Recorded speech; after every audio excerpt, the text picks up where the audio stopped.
इसहाक डार आएगा, डॉलर नीचे आएगा, मईशत मजबूत होगी। IMF की तो गर्दन इसहाक डार साहब के हाथों में होगी। बगैर चूं चां किए ना सिर्फ IMF कर्जे देगा बल्कि दोस्त ममालिक की तरफ से भी डॉलरों की बरसात हो जाएगी। यही अल्फाज हैं नून लीगी तजर्बाकारों के जब ये PDM की हुकूमत हम पर मुसल्लत हुई थी। मगर IMF मुआहिदा है या मुअम्मा ये अभी तक हल नहीं हो पा रहा, क्योंकि 3 फरवरी को मुआहिदा होना था और आज 3 मई आ गया है।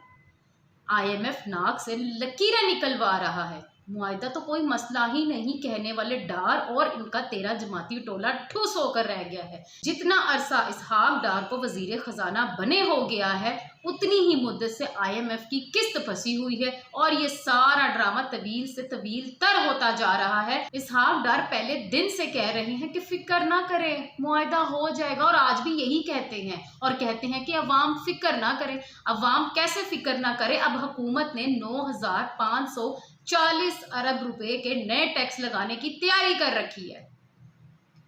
खून जो है वो अब गरीब अवाम का ही चूसना है, क्योंकि सारा गुस्सा PDM का गरीब पर निकलना है। पाकिस्तान जिंदाबाद।